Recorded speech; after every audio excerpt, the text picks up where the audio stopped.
RMC Running. Benoît Boutron. Salut à tous, bienvenue dans RMC Running, le podcast d'RMC pour tous les passionnés de la course à pied avec notre star, notre phare j'ai envie de dire, le maître Yodu, le Dr Love, Johan Durand qui est là. Salut Yodu. Salut à tous, salut Benoît, ça va? C'est vrai que t'es un peu notre phare dans la nuit. Ah ouais, je vous éclaire, je vous guide, Ah ouais, je suis le guide. Tu nous balances ta culture de la course à pied à la gueule. Oh oui, eh oui, grâce à moi il y a moins d'erreurs qui sont faites et les coureurs sont de mieux en mieux Voilà. performants. Et surtout t'as toujours le sourire, donc voilà. On est ravis de te Ah bah retrouver.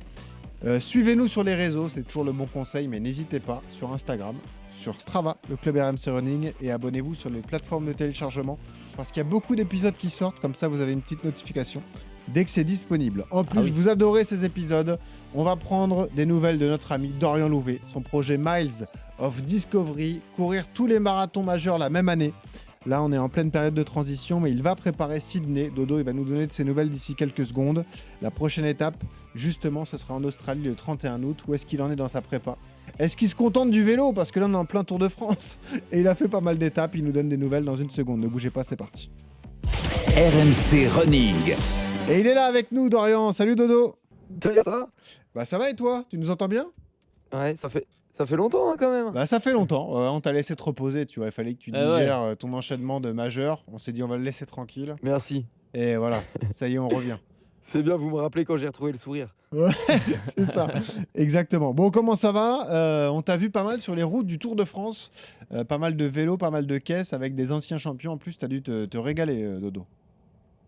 C'était incroyable. Ça, c'est vraiment des événements que j'ai la chance de vivre aujourd'hui de par mon petit statut, on va dire. Et franchement, moi qui regarde le Tour de France depuis que je suis gosse, pouvoir rouler avec des anciens cyclistes, des anciens maillots jaunes du Tour de France, des personnalités, suivre autant d'étapes sur le Tour de France, franchement, c'est un régal. Donc j'ai pas mal roulé, je me suis beaucoup amusé. Mais au final, j'avoue que c'est beaucoup de fatigue engendré tous ces événements. Et là, c'est bon, je suis rentré et je suis reparti à l'entraînement à bloc. Vous qui avez de la caisse tous les deux, parce que Johan, tu fais pas mal de vélo en ce moment aussi. Ouais. Musculairement, vous êtes solide. Vous avez beaucoup de caisses avec les prépas marathon et le fond. Est-ce que vous souffrez quand même à vélo? Yodu, tu souffres dès que ça monte à vélo quand même? Tu te rentres dedans? Dès que ça monte, c'est les autres qui souffrent, mon pote. Crois-moi que dans ma roue, Ah, c'est bon, ça c'est il y a une punchline. peut-être Pogacar qui peut la prendre, et encore s'il a vente d'eau et qu'il est bien en forme. Non, quand ça monte, on a quand même l'avantage. C'est vrai, c'est plus compliqué sur le plat, nous, Ouais, parce qu'on va c'est ça. manquer de force, on manque de canne, tu vois, on manque de borne. Et donc, du coup, on a les cuisses qui s'engorgent assez vite. Mais par contre, dès que tu es en montée, mais une vraie montée, tu vois, pas une petite bosse de 50 secondes, une vraie montée plutôt linéaire, là, c'est du travail de seuil où tu mets le cardio à 150, 160. Et c'est le cardio qui va bosser. Et là, nous, en tant que coureurs à pied, on a quand même un petit avantage par rapport à d'autres personnes. Ouais. Dodo, tu confirmes? C'est le plat qui te fait mal? Totalement. Et encore, moi, je pense que pour un coureur, j'ai quand même des bons cuisseaux et j'arrive à m'en sortir. Mais clairement, au cardio, nous, on est quand même plus à l'aise que dans la force. Et rapport poids-puissance sur le vélo, on arrive quand même à pas mal envoyer. Alors que c'est vrai que si on est sur du plat en mode contre-la-montre, on va se faire défoncer par les gros cuisseaux. Et tu le ressens, toi, qui es avec d'anciens champions, comme ça, quand tu roules avec eux, tu vois la facilité sur le vélo? Tu as roulé avec Pierre Roland, avec Bernard Hinault, évidemment. Ouais. Ah, Bernard. Ouais, Bernard. Bernard, sacré Bernard. Ah ouais. Franchement, en vrai, on a quand même. C'est là où on voit que les deux sports, il y a quand même une certaine similitude. Alors, pas à 100%, tu peux pas. C'est pas parce que tu es un bon cycliste que tu vas tout de suite devenir un bon athlète et l'inverse. Mais on a quand même des facilités, je trouve, sur le vélo qui sont quand même présentes, même en termes de motricité, en termes d'effort.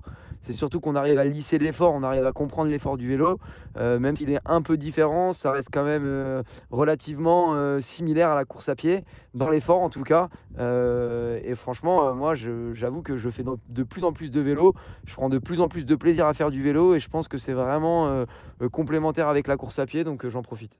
Je rappelle les grandes lignes de ton défi. Tu vas courir donc les 7 majeurs la même année, Miles of Discovery. Vous avez ça sur YouTube. Vous pourrez réécouter les épisodes d'RMC Running parce qu'on te suit depuis le début de la prépa. On était inquiet sur l'enchaînement Boston-Londres que tu as fait en 6 jours et que tu as magnifiquement réussi. Tu avais changé un peu ton fusil d'épaule. Tu t'étais dit, mon objectif, c'est d'être sous les 2,30 sur les 7 majeurs. Tu avais un peu de marge. Est-ce que tu restes sur cette optique-là pour Sydney et pour la suite? À chaque fois qu'on t'a, tu changes d'avis. Est-ce que c'est le cas encore aujourd'hui? Est-ce que tu vas faire Sydney en te disant, je prépare l'enchaînement qui arrive après avec les marathons américains? Je vais te décevoir, mais j'ai pas changé d'avis Ah sur bah ça, ça tu va, vois. super. Ok, magnifique. Ouais. Non, Ouais. non. Je suis toujours focus. Et j'avoue que franchement, j'ai pris très cher hein, depuis l'enchaînement Boston-Londres. Physiologiquement, physiquement, bah, bref. Je me sentais vraiment nul. Mais genre nul. Vraiment, c'est genre, je mettais plus un pied devant l'autre. J'ai essayé de passer des sens, j'y arrivais pas. Pire qu'après Tokyo? Et je me suis dit, est-ce que je me suis pas cramé? Ah ouais. Et j'ai été patient. Et franchement, c'est long. Hein, ces semaines d'entraînement où vraiment, tu es très loin. Je me souviens, tu vois, j'ai fait une séance de 10 fois 1000. Et mes 1000, j'étais entre 3,15 et 3,18, ce qui est mon allure marathon à Tokyo. Et j'étais à fond hein, avec de la récup. Hein. Je me dis, mais c'est lunaire, comment on peut être allure marathon sur 10 fois 1000, qui est plus une spé aller 10 bornes, tu vois, à fond.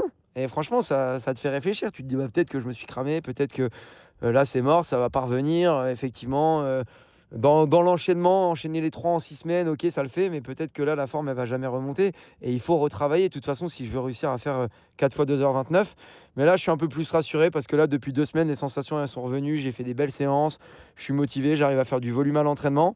Donc maintenant, l'objectif, ça reste le même. Après, la problématique, ça va être une fois que je vais en avoir fait un, comment je vais récupérer pour enchaîner le deuxième, le troisième et le quatrième, quoi. Ouais. Johan, c'est toujours pareil, c'est qu'on voit la course à pied, c'est assez ingrat. Dès que tu t'arrêtes un peu, forcément, Ah oui. tu perds des sensations. Par contre, le corps a une mémoire et ça peut revenir assez vite. Là, Dodo, on l'a compris, il a peut-être souffert sur son 10 fois 1000, mais on se rend compte qu'en 2-3 semaines d'entraînement, les allures sont vite retrouvées, quoi. Ouais, il faut à peu près le temps de coupure ou 2-3 semaines pour retrouver un peu des sensations. C'est vrai que quand tu coupes et que tu reprends, tu te dis mais comment j'étais capable de... C'est un sport ingrat parce que c'est vrai que en 3 semaines, tu perds énormément et donc tu peux douter, les novices peuvent douter, mais effectivement, Dorian le dit très bien, c'est qu'après ça va revenir. Il y a le côté mental aussi où tu vois, il faut relancer la machine d'un point de vue mental. Des fois, tu vas faire une séance, mais t'es un peu entre deux autres, t'es pas en prépa, donc t'es pas ultra focus sur les séances, sur les objectifs et tout, avec le couteau entre les dents sur la séance, tu vois, tu vas un peu en demi motivé, et du coup, bah ouais, tu passes des 1000 des fois, tu te dis, mais c'est impossible que je puisse retrouver la forme en 3 semaines, et puis progressivement, tu vois vite que le corps, effectivement, il a une mémoire, et que ça revient relativement vite, ouais. Tu refais Dodo un fond de prépa. Et hein. juste par rapport... Vas-y, Champry, vas-y. Ouais, et par rapport à ça, je suis totalement d'accord avec Yodu, mais Ouais. en plus, c'est dans ces moments-là où on se trouve le plus d'excuses, quoi. Ça veut dire que vu qu'on n'est pas totalement focus, on est à la fois Ouais. loin de l'objectif, faut que ça revienne, mais on est à la ramasse. Ouais. C'est là où on a tendance à dire, bon, bah vas-y, en vrai, le footing de 50 minutes, là, je suis un peu fatigué, Ouais. je préfère me reposer. Et vraiment, c'est dans ces moments-là où tu te trouves le plus d'excuses, C'est où vrai. l'entraînement, il est le plus dur, t'as aucune sensation. Mais voilà, faut savoir que moi, maintenant, j'ai l'expérience, tu vois, mais même avec l'expérience, dans ces moments-là, c'est vraiment difficile. Et même avec le recul que j'ai, je me posais des questions à me dire, mais ça se trouve, je suis cramé, je vais pas réussir. J'en ai fait 3 marathons, je me suis complètement cramé, c'était de la connerie. Et là, genre, c'est fini tellement j'arrivais plus à mettre un pied devant l'autre. Donc, il faut toujours rester un peu lucide sur la situation, motivé. Et dans ces moments-là, il faut surtout. Alors, c'est super difficile parce que je me dis que même moi, avec l'expérience, j'ai du mal à le faire. Mais alors, les amateurs, enfin, les amateurs, ceux qui courent un peu moins. C'est encore pire, c'est pas regarder les allures, quoi. C'est que là, quand je fais les 1000, tu vois, en fait, je les faisais à la sensation, mais je suis en 3,15, 3,17, mais t'es obligé de le voir, et du coup, ça te fait mal moralement. Ouais, ouais. Mais dans ces moments-là, il faut juste se dire que ce jour-là, tu as donné ce que tu pouvais sur la séance, le maximum de tes capacités, et à partir du moment où tu as donné le maximum et que tu finis essoufflé, fatigué, et bah, c'est que tu bosses. Et à partir du moment où tu bosses, bah, tu finis par retrouver la forme. Le pire, tu as raison, c'est de vouloir retrouver les allures d'avant, mais dès la première séance. Et ça, c'est la meilleure façon de te blesser. Vouloir C'est pousser impossible. la machine et Exactement. te dire je tenais telle allure, donc je vais réessayer. Puis il y a autre chose, vous le vivez, et puis moi aussi en tant que sportif amateur, c'est aussi le volume. Quand tu es en prépa marathon, quand tu enchaînes les semaines à 80, 90, 100 km, bah, tu te rends plus compte. Par contre, quand tu arrêtes un peu et que tu te relances, tu te dis putain, mais comment j'ai pu faire C'est 100 ouf. bornes par Ouais. semaine? C'est pas possible, quoi. Comment... C'est Déjà le exactement temps, ça. et puis ensuite les douleurs. Même un footing te fait mal, Johan. Ces sensations, c'est insupportable. Ah, Ça, c'est terrible, ouais. C'est c'est terrible. horrible. Et puis c'est vrai que c'est la motivation aussi. Comme l'a dit Dorian, tu as toujours l'excuse pour pas y aller. Tu vois, là, en ce moment, il fait chaud, il y a le Tour de France. Tu te dis, bon, bah, plutôt que faire 40 minutes, je reste au frais, tu vois, ou tu te dis, c'est pas grave de le faire sauter. Mais effectivement, il faut vite sortir un peu de cette spirale pour retrouver quand même le. Il faut se refixer un objectif et se Mm. dire, voilà, je me mets un objectif, je prends un dossard pour la rentrée, et comme ça, au moins, j'ai ma petite carotte qui va me faire avancer et me permettre de me motiver dans ces moments-là, ouais, parce que sinon, c'est compliqué, hein. Alors, au moment où l'épisode sort, on est aux environs du 30 juillet. Voilà, donc on vous salue tous. Dorian, c'est une période dans laquelle tu seras déjà à Font-Romeu, parce que c'est ce que tu vas faire. Tu vas refaire un fond de prépa comme ça en altitude pour aller chercher la caisse dont tu auras besoin sur la deuxième partie de saison. Ouais, exactement. Je vais pouvoir aller un peu à Font-Romeu pour m'entraîner en altitude, dans des bonnes conditions, avec À la fraîche. des athlètes de tout niveau, notamment ceux qui préparent les championnats du monde. Donc, Ouais. ce qui est bien, c'est qu'encore une fois, je vais même pas à Font-Romeu, j'y vais même pas forcément pour chercher l'altitude, j'y vais pour chercher le cadre. Tu vois, c'est Ouais. bien pour bosser. T'es pas proche d'événements. Moi, c'est compliqué. Si je vais faire un stage à Paris, en fait, il y a... j'ai pas la volonté de rester chez moi, de faire ma sieste, etc. Parce que je vais avoir un événement à droite, à gauche. Tu es tenté d'aller partout parce que c'est des choses des fois exceptionnelles. Mais voilà, à un moment donné, il faut être focus. Donc là, à Font-Romeu, tu es qu'avec des gens qui sont là pour s'entraîner. Et ça te permet vraiment de te mettre un petit peu dans ta bulle. Et ça sera vraiment, vraiment pour moi un gros stage foncier. Et ça sera le dernier gros bloc, on va dire, avant le marathon de Sydney.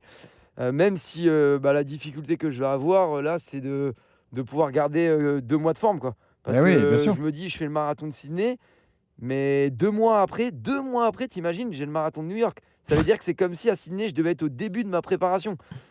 Donc c'est là où ça va être compliqué un peu à gérer, je pense. Donc le but, c'est d'essayer de faire un maximum de volume avec assez d'aisance, vraiment, zone 1, zone 2, pour vraiment travailler l'endurance et pas essayer de faire monter un pic de forme. C'est simple, On hein. verra ce que ça donne. Ce qui t'attend, c'est quasiment toutes les 3 semaines, Sydney, Berlin, Chicago et New York, hein, c'est ça? Et 3 semaines, en fait, c'est un peu horrible. Ah bah Tu oui. vois, parce qu'autant Ouais. Boston-Londres, c'est une machine à laver, 6 jours, t'y vas, tu vas.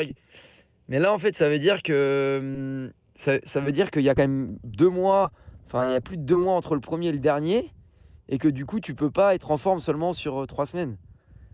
Et c'est là où en fait ça me fait un petit peu peur, c'est est-ce que je vais être capable d'avoir une forme constante sur 2 mois et en enchaînant un marathon toutes les 3 semaines, revenir du voyage, redescendre de l'adrénaline parce que chaque marathon Ouais, c'est ça. c'est beaucoup d'adrénaline, c'est de l'excitation. Tu fais un des plus grands marathons du monde, tu vas à Sydney, c'est ouf, je vais kiffer, je vais profiter après, je vais visiter, je vais redescendre. Et en fait, il faudra déjà que je sois en train de me dire mais non, mais là tu dois déjà te remettre des séances parce que Sydney c'était que presque une grosse séance. Parce que tu as Berlin qui arrive du coup là dans 2 semaines, du coup tu repars 10 jours après. Et en fait, c'est un peu ça qui me fait peur, c'est vraiment de faire des hauts débats en termes d'adrénaline, d'excitation, et du coup de bouffer énormément d'influx et d'arriver fatigué sur les derniers marathons et de pas pouvoir tenir le moins de 2h30. Donc sur le papier, tout est beau. Sur le papier, je m'étais dit, je fais 2 heures, moins de 2h20 à Tokyo, je prends 2 semaines de récup et je me remets un petit peu d'entraînement et ça va le faire pour Boston et Londres. Voilà, l'entraînement, ça ne l'a pas fait du tout. Et là, voilà, c'est le gros point d'interrogation, c'est de savoir comment je vais enchaîner. Mais effectivement, j'ai hâte et en tout cas, j'ai vraiment les crocs là. Johan, pour le duo athlète-entraîneur, c'est un beau casse-tête, mais c'est passionnant, hein, de voir comment tu peux ajuster une prépa pour garder un pic de forme aussi longtemps, sans aller chercher tes records sur marathon, mais en gardant un niveau de performance très élevé, quoi.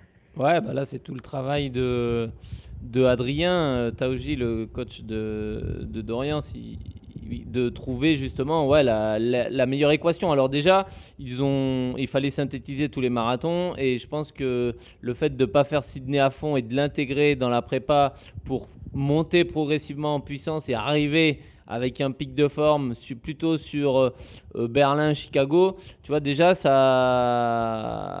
c'est plutôt une stratégie correcte. Comme ça t'évite d'avoir 2 mois et demi de pic de forme à tenir. Tu n'as plus qu'un mois, grosso modo. Et ça veut dire que dans un premier temps, Sydney, tu l'intègres dans ta prépa et c'est une sortie longue, bien rythmée, une répète. Mais malgré tout, du coup, pour bien l'encaisser, il faut quand même arriver avec des bases et avec suffisamment d'entraînement. Et après, New York, c'est un peu la cerise sur le gâteau et tu le fais avec ce qui restera d'énergie et de motivation. C'est le plus beau marathon en plus. Allez, ce qu'il y a au fond du sac, quoi. Ouais. C'est le moins compliqué, mais là, tu seras sec et là, tu donneras juste ce qui te restera, quoi. Ouais, c'est ça. Yeah. Ça veut dire qu'il n'y a plus de travail de VMA courte, par exemple, Dodo, ou si tu en as encore un peu, est-ce que tu travailles que la caisse ou Si. tu vas chercher un peu de vitesse? Non, moi je le sais de toute façon que pour faire monter un minimum de forme et garder la forme, moi je dois garder un peu de VMA. Donc ma VMA elle est en place. Donc tu vois, enfin VMA en place, ça veut dire pour ça veut dire que t'es bien sur tes allures VMA. Ça veut dire que moi ma VMA elle doit être à je sais pas 20, je me rends plus compte, mais 21 ou 22 ou quelque chose comme ça. Je sais qu'il faut que j'arrive à garder une fois par semaine une séance de VMA où je garde ces allures là parce que moi ça me permet de rester dans. Je sais que si je veux être bon sur marathon, moi c'est mon profil, il faut que je puisse courir vite et valider les secteurs en bas. Donc si je suis nul et que je vois rien sur 3000, 5000, 10 000, je sais que je pourrais pas m'exprimer correctement sur marathon. Donc j'ai besoin de garder ça. Par contre, j'en fais qu'une. Je fais vraiment qu'une seule séance de VMA par semaine. Ouais. Là où pour Tokyo, peut-être j'en faisais 2, je rajoutais une séance de côte en plus ou quelque chose comme ça. Là, on n'en fait qu'une, bien quali, mais j'essaye de la garder parce que je pense qu'elle est. Moi, je fais partie de ces gens qui pensent que dans l'entraînement, peu importe ce que tu fais, tu dois garder une séance VMA parce que c'est ce qui va toujours t'aider à te développer et à progresser. Je sais pas pourquoi, j'ai un pressentiment que tu vas vouloir faire Berlin à fond. J'ai ça en tête depuis tout à l'heure. Je me suis dit, Non, le coquin, il va y aller, tu vas voir. Il va se dire, c'est une terre de record du monde et tout. Il va se dire, je vais le courir à bloc. Il va se faire pourrir par le coach. Je le sens comme ça. C'est mon pronostic, hein. Après, ça n'engage que moi. franchement, je te jure, c'est pas dans les. Je te jure vraiment que c'est pas du tout dans les tuyaux. Oui, attends le C'est vendredi pas dans les tuyaux, je vais en te dire avant-veille de pourquoi, course. Je vais te dire pourquoi. Ouais, vas-y. Ouais, à tout moment, je me décide sur la ligne de départ. C'est ça. Mais je vais te dire pourquoi c'est pas. Parce que si je me dépouille à Berlin, c'est-à-dire que déjà, il faut très bien encaisser le 42 bornes que je veux faire en 2h29. Et franchement, s'il arrive, ça laisse quand même des traces 3 semaines avant. Ouais. Et c'est pas le top pour préparer un record. Et en plus de ça, c'est que surtout que quand j'ai vu comment j'ai terminé après Tokyo, Ouais, c'est vrai. c'est-à-dire que si je refais pareil à Berlin Ouais. et que. Non, mais en fait, derrière, je vais jamais pouvoir faire 2,29, 2,29. Hmm. Là, tu me réponds avec C'est la trop long, sagesse, c'est sans trop long. l'adrénaline. C'est ça qui m'inquiète. C'est ça le truc, c'est que au moment du départ, tu vas dire oh là là, ça va bien, allez hop, pam, c'est parti. À Et tout moment. voilà, et Bien gros le chrono à faf. l'arrivée. Et tu fuiras le regard du coach et de l'équipe à l'arrivée, quoi. Pardon, pourquoi j'ai fait ça? C'est possible, quoi. Ah là, ça pardonne serait pas, drôle. Euh, Toi, tu viens de me donner une idée. non, je veux pas être responsable de ça, surtout pas. Est-ce que tu axes là sur cette période, parce que là on est à peu près à 1 mois, 6 semaines du marathon de Sydney, sur la musculation, t'en es où des séances de muscu? Est-ce que t'en fais encore? Quelle est la fréquence? Quelle est l'intensité? Ouais, franchement, je continue. Ça, je kiffe parce que je te dis, c'est. Dans mon entraînement, en plus, ça permet un petit peu de varier, un peu comme le vélo. Quand tu fais de la course à pied, vraiment, des fois, c'est un peu long et t'en as un petit peu marre. Donc, tu vois, quand plutôt, au lieu de faire 1 heure de footing, je pars faire 2h30 de vélo avec les copains, franchement, ça fait vraiment plaisir. En plus, du coup, tu as l'impression presque de couper, tu vois, quand je cours, si je fais une journée repos et en fait, j'ai fait du vélo, tu vois, j'ai l'impression de genre, vraiment avoir rien fait, quoi. Ouais. Donc, ça, c'est cool. Et la muscu, pareil, maintenant, ça fait vraiment partie de mon entraînement et j'en fais 2 par semaine. Je fais une muscu lourde, donc vraiment pour travailler la force, et une muscu un peu core training, là du coup pour travailler, on va dire sans poids et tout ce qui va être plus centre du corps, abdos, gainage, travailler les lombaires. Et franchement, je me sens vraiment mieux dans ma foulée.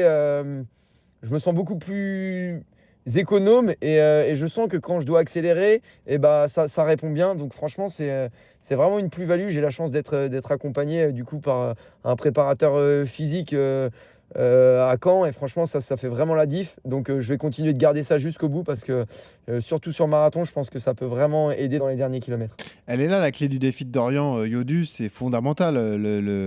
Le renforcement musculaire, pour enchaîner comme ça autant de marathons, il faut forcément être très Ah gainé bah oui. et limiter le risque de blessure au maximum, quoi. Ah bah là, enfin, quand tu as un objectif comme ça, effectivement, t'as pas le droit de te blesser, t'as pas le droit à l'erreur, t'as pas le droit de choper une tendinite ou de ressortir complètement massacré d'un marathon. Faut être prêt à l'encaisser.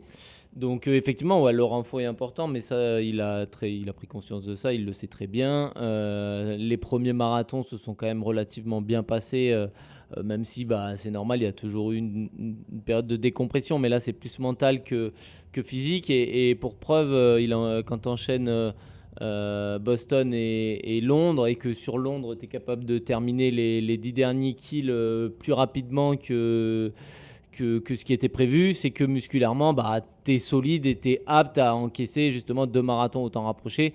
Ça veut dire que tu es suffisamment solide. Donc effectivement, le travail paye. Et puis du coup, là, il y aura 3 semaines de régénération. Donc normalement, le corps sera quand même soumis à moins rude épreuve que ce qu'il a pu l'être quand il n'y avait que 6 jours de récup. Ouais. Tu le sens, toi, Johan, quand tu es moins gainé, moins solide Ouais. musculairement, du haut du Ah, corps et tout? tu sens Ouais. que tu as moins de force. Ouais. C'est, même quand tu cours, hein, tu sens que ça manque de puissance, tu sens que tu n'as pas les watts, tu sens que ça s'écrase au sol, tu sens, ouais, vraiment, quand tu es coureur et que tu le vois vite quand tu manques de puissance. Et pour le coup, moi, je sais que quand je sors des séances de vélo et que je cours le lendemain, bah, j'ai souvent quand même des bonnes jambes le lendemain. Alors, ça a du mal au début à se dérouiller, tu vois, les 10-15 premières minutes, mais alors après, j'ai l'impression d'avoir plus de force dans les ischios, dans les quadris, dans les mollets, que ça répond bien. Et ça, c'est quelque chose que le coureur peut sentir, hein. Vraiment, quand tu sens que ça s'affaisse, que ça s'écrase, que ça répond pas, bah, c'est un manque certainement de renforcement. Ouais. Dorian, comment tu gères les sorties longues? Parce que là, on est à un mois de ton marathon de Sydney. Est-ce que tu en as fait ou t'as pas trop travaillé ce secteur-là? J'ai presque pas, j'ai pas travaillé les allures marathon pour le moment. J'ai fait là la semaine dernière, une sortie longue, 1h45 à 4 kills. Donc du coup, tu vois, où j'ai repris des gels, etc., pour m'habituer musculairement à courir longtemps. Maintenant, j'ai travaillé des allures plus rapides sur des VMA ou des séances un peu spédis.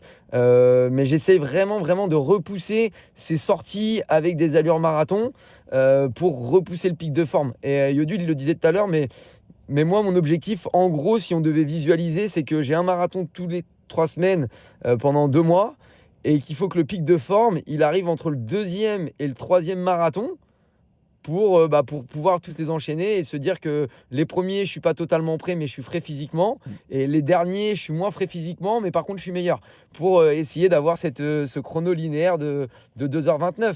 Mais pour faire 2h29 au marathon en se disant faut pas que ça laisse trop de traces, il faut valoir bien moins. Parce que si je vaux 2,29, si je fais 2,29 à fond, je vais pas avoir le temps de récupérer et de refaire 2,29 3 semaines après. Donc les sorties longues, pour le moment, je les fais, mais sans mettre trop d'allure, parce que si je sors déjà 32 bornes là, en fait, ça veut dire que je vais sortir 32 bornes pendant 2 mois, et ça sera beaucoup trop. Là, je vais finir cramé. Donc voilà, je pense que la première grosse sortie longue, en fait, ça sera Sydney, quoi. C'est la bonne stratégie, ça, Johan, ouais, de faire de la caisse comme ça à des allures faciles? Oui, alors après, voilà, il l'a bossé aussi en vélo, tu vois, quand tu fais des sorties Ouais. de 2h30, 3 heures de vélo, tu te fais la caisse, tu habitues ton organisme à un effort de 3 heures, mais il n'y a pas la contrainte des chocs comme on peut l'avoir en course à pied, mais il le dit, hein, il a le temps, on est que fin juillet, il reste encore plusieurs semaines, et comme on l'a dit, le pic de forme, il doit être prévu au mois d'octobre, donc voilà. Et en plus, la prépa qu'il a faite pour Tokyo, pour même Londres, si c'était pas tellement une prépa, mais malgré tout, il a quand même fait des sorties longues entre.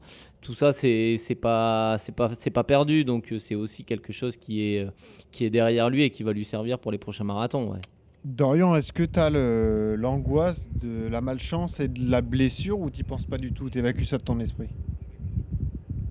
Franchement, c'est une chance que j'ai, c'est que je pense à la blessure. C'est que moi, depuis que je suis né et je touche du bois, c'est que je suis jamais blessé et que j'ai des petites douleurs des fois à droite, à gauche, mais j'ai jamais été embêté par une blessure et je pense pas qu'elle va arriver là. Donc Aujourd'hui, j'essaye de faire ce qu'il faut quand même un peu sur la boisson de récup. Quand je fais des sorties longues, j'essaye de bien prendre mes gels pendant la course, enfin pendant les sorties, parce que je sais que ça va m'aider par la suite. Quand j'arrive proche des marathons, je fais quand même attention, j'essaye de soigner ma récup, etc. Mais franchement, j'ai pas peur de me blesser puisque je me suis jamais blessé, donc je vois pas pourquoi, en faisant les choses correctement, Ouais. ça arriverait. Effectivement, je vais enchaîner des marathons, mais à part être très très fatigué musculairement et mentalement, pour moi, la blessure aujourd'hui, elle fait pas partie de mon lexique et de ma panoplie, et j'espère Bah, ne tant pas mieux. l'avoir d'ici là. Quel vénard, Yodu, tu te rends compte? Ça, c'est Ah, beau. il est bien, hein. Mais Non, ça, mais c'est c'est une parce chance que. incroyable, vraiment, parce qu'en Ouais. plus, j'ai pas la meilleure hygiène, je fais genre, hein, mais Oh non, nous, on on va pas se sait, hein, mentir, tout t'inquiète. le monde le sait, hein, j'ai pas la meilleure hygiène de vie du monde. Je suis à droite, à gauche sur les événements. Au niveau de, au niveau de la nutrition, c'est pas la folie. L'hydratation, je suis un peu. Mais écoute, c'est comme ça que je marche depuis que je suis né, je crois. Et pour le moment, ça marche. Et en tout cas, ça me fait pas de tort. Donc, j'ai une chance inouïe pour ça. Et je m'en rends compte. Mais voilà, j'espère que le vent ne va pas tourner.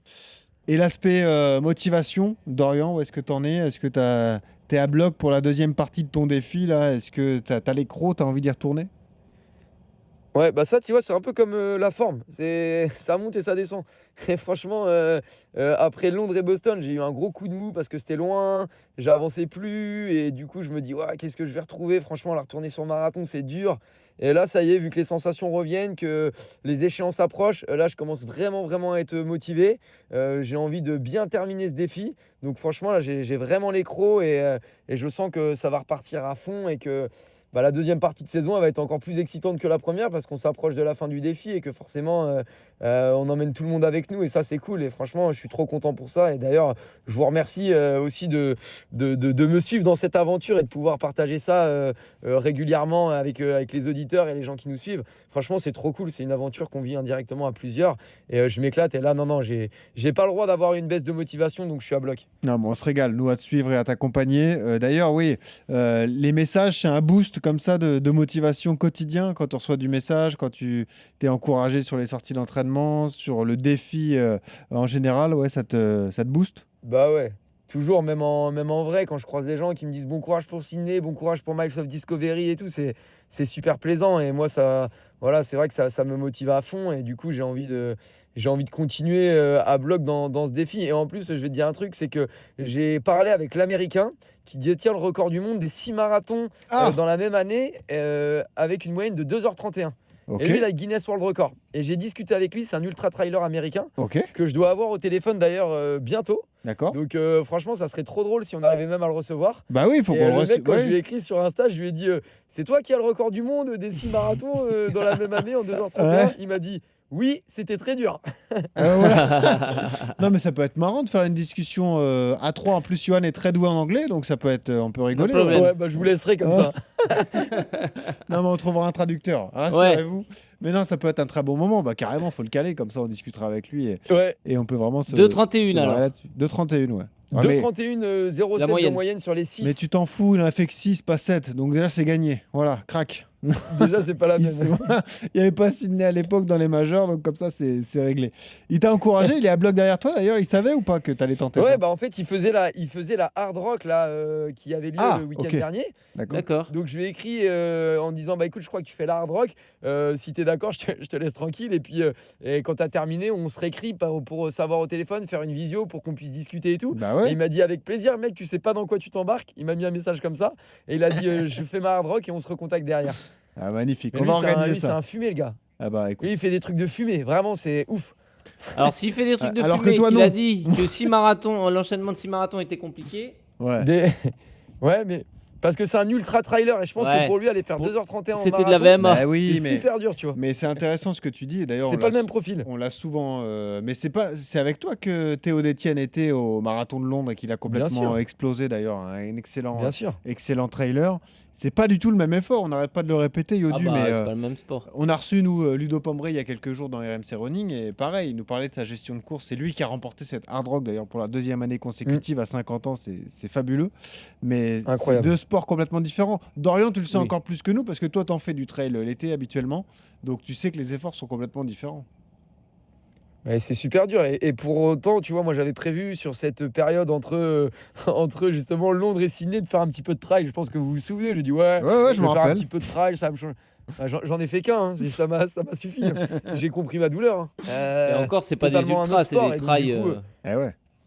ah ouais, j'ai mis une semaine à récupérer. Et ce qui est très drôle, c'est que Mathieu Blanchard ou Théo Détienne te diront qu'ils récupèrent mais 10 fois mieux d'un ultra que Bah d'un ouais. marathon, quoi. Eh ouais. Moi, c'est le contraire. Et pour beaucoup, bah voilà, c'est deux sports totalement différents. Et moi, j'ai envie de me remettre au trail. Mais je sais que quand tu veux t'y mettre, il faut t'y mettre vraiment. Et tu peux pas faire un peu de route, un peu de trail. Enfin, tu peux, bien sûr, mais ça dépend les objectifs et les cherches, ambitions ouais. que tu as. Mm. Mais c'est deux sports totalement différents, c'est clair. Eh ben écoute, merci Dorian. Est-ce que les Français qui iront s'élancer au marathon de Sydney peuvent te contacter d'ailleurs sur les réseaux pour te Bien rencontrer évidemment, et avant que je le rappelle, mais que ça soit à Sydney, Berlin, Chicago, New York, il y aura toujours veille de course, comme Et je voilà, l'ai fait bam. à Boston, à Tokyo, etc. Donc franchement, c'est trop cool. C'est toujours le moment de se voir, d'échanger. En plus, vu qu'on est à l'étranger, je veux dire, c'est un moment particulier. Donc je le redis à tous les auditeurs qui sont là et qui connaissent quelqu'un, qui court sur un des majors de fin de saison. Veille de course tous ensemble, tous les samedis matins à Sydney, Berlin, Chicago et New York avec grand plaisir. Moi je te fixe un défi. Si tu fais moins de 2h30 à Sydney, tu me ramènes un kangourou en plus pour ma fille. Ok? Ah, ok. Allez, c'est fait. Ok. Merci. Je vais faire 2h30-01. Voilà, ouais. Ah, bah, Ah non, non. Non, c'est non. pas le plus facile, hein. Ouais, ben respecte-le. Là, je t'en voudrais, vraiment. Si tu n'y arrivais pas. Non, non, tu te débrouilles, je m'en fous. Tu me trouves une solution, mais tu vas aller faire moins de 2h30, au moins pour ça. Non, mais c'est vrai qu'il y a du dénivelé. Mais de toute façon, tu seras avec nous avant avant l'arrivée de ce marathon de Sydney. On refera un épisode à la moitié du mois d'août pour savoir où tu en es et comment tu prépares ce voyage en Australie. Merci Dorian d'avoir été là. Avec grand plaisir. Merci Dodo. Salut. Continuez de le suivre À sur plus, les tout le réseaux. monde. Ciao. Un grand merci au maître Yodu. Merci Johan. Salut l'équipe. Continue de t'entraîner cet été parce qu'on t'attend très fort à la rentrée. Dans le podcast et sur les routes. Voilà, c'est important. Et toujours ce conseil pour terminer. Quand vous courez, souriez, ça aide à respirer. Salut à tous. RMC Running.